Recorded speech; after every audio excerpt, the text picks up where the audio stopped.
Ra ra ra rompete. La la la. Wait, I knew the words to this song. Yeah. La donna la ra. No, I can't remember them. Ciao e benvenuti a LIS, Learn Italian Songs, Learn Italian with Songs. I am Pietro, and in this channel we take hugely famous Italian songs and we translate them word by word. And if you can't remember the words to La Donna è mobile, you've come to the right place. Today we're going to translate it, and La Donna è mobile is a song that makes everybody think about Italy after the first 2 or 3 notes. This aria is from the opera Rigoletto, composed by Giuseppe Verdi around 1850. The libretto was written by Francesco Maria Piave. And now, just as I did for Va Pensiero, I won't get into much detail as far as the plot of the opera is concerned. Just some basic information. Now, the original subject of the opera was taken from a play by Victor Hugo called Le Roi s'amuse, and it was set in Paris. Verdi had to change the setting and character identities due to censorship issues. So in this opera, the setting is the city of Mantua and the time is around 1500. We are at the court of the Duke of Mantua, who is a rich and handsome playboy. He has got a court buffoon who is the guy who gives the name of the title to the whole opera, Rigoletto. The complicated plot involves court feasts during the Italian Rinascimento period, curses and superstitions, love affairs, love and passion, fatherly love, revenge, and of course, murder. And I won't tell you any more details save for the fact that in this opera there is a character with one of the funniest names. His name is Sparafucile, which literally means shoot shotgun, and I mean he has to be the ultimate badass of the 16th century with a name like that. Now, the famous aria La Donna è mobile is a sort of business card for the Duke of Mantua, who sings it a few times during the entire opera. And it describes his vision of women as fickle or mobile, to say it literally. So without further ado, let's get on with the song that I will sing with the help of a small string instrument called quattro. This is not an instrument from the Italian tradition, it actually is the national instrument of Venezuela, el cuatro llanero, and I chose to use it partly so that I could have the chance of talking about its name, which sounds almost exactly as an Italian word, but when you write it down, it has 2 spelling mistakes. In fact, in Spanish, the number 4 is written cuatro, spelled C-U-A-T-R-O, whereas in Italian it is written quattro, Q-U-A-T-T-R-O. Check this out. Oops. Cuatro, this is in Spanish, and this is in Italian. Okay, they both mean the number 4. Pronunciation is almost the same except for the double T in Italian. Okay, now the song for good. Y les pido disculpa por adelantado a todos los amigos venezolanos por no hacerle justicia a este maravilloso instrumento que es el cuatro llanero. Pero por lo menos, si alguien que no lo conoce mira este video, ojalá le guste su sonido y quiera saber más sobre ello. ¡Hasta luego!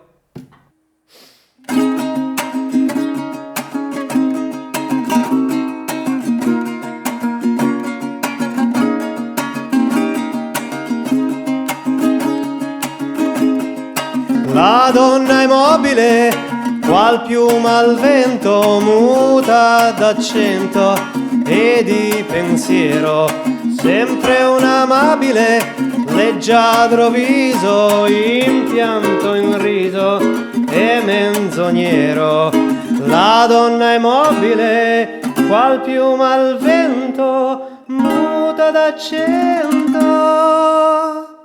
e di pensiero.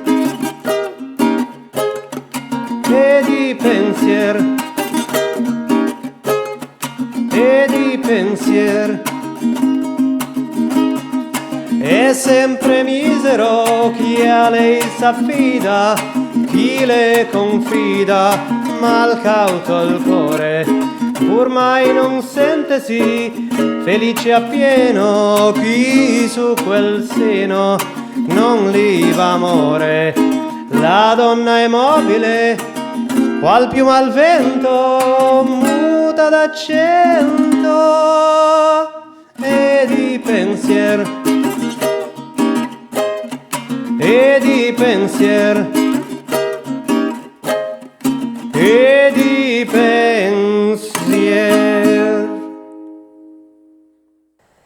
Okay, so here we have another song from the mid-19th century, so it's going to be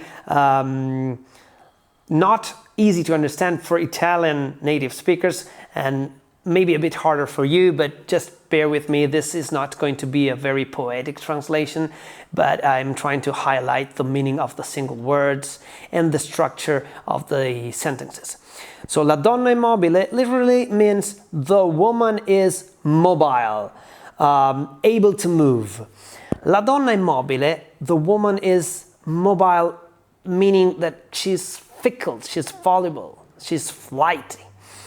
Qual piuma al vento, qual in this case means as a feather in the wind. Actually this should be a plus il, so at the wind. So like a feather left at the mercy of the wind, something like that. Muta d'accento. Now I have seen various interpretations of this muta d'accento, and I will tell you what I think is the best one. It means muta, it changes. Sorry, not it, but she, the woman, changes. Mutare, you recognize it in the word mutation, which you have also in English. Mutare means to change. She changes of accent. She changes her accent, her way of speaking, and her way of thinking. E di pensiero. Pensiero is a thought. Sempre un amabile, always an amiable, always a pleasant, a lovable what? Leggiadro viso. Leggiadro is a word that we don't use that often in modern Italian. It means graceful, okay? Viso is face. So always with an amiable, with a pleasant and graceful face. In pianto, in riso e menzognero. In crying and in laughing, although this word also means rice, the thing that you eat, but in this case it's laughing. E menzognero. Menzognero is a person or a thing which tells lies. It's deceitful, it's lying, okay? So her face, her graceful face, either when she's crying or she's laughing, it's deceitful. È sempre misero, it's always miserable, okay? Chi a lei s'affida, he who, chi means who, to her relies or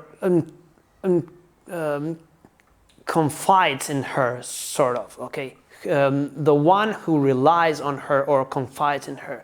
Chi le confida mal cauto il core, he who to her, le confida, confides or shares or opens up the heart, the one who opens up his heart to her, misguided, okay? Mal cauto. Cauto means a person which is cautious, and mal cauto is ill cautious. Pur mai non sentesi. If we take this and we put it here at the beginning of the word, we have almost standard Italian, standard modern Italian sentence. And yet, never he, si sente, feels, okay, feels himself. He never feels felice appieno, happy fully, fully happy. Who? He who, su quel seno, the person who on that bosom, non liba amore, does not savor love. Okay, liba is a verb that we never use in Italian, libare, but Giuseppe Verdi uses it in another famous aria, and it means to savor something, but really to pay very close attention to all the qualities related to its taste and maybe to its smell or perfume. And that is that. Bravi, bravissimi! You've watched the video till the end, so congratulations. Hit the thumbs up if you liked it, subscribe, share, and look in the description below. You might find something interesting. And until next time, arrivederci!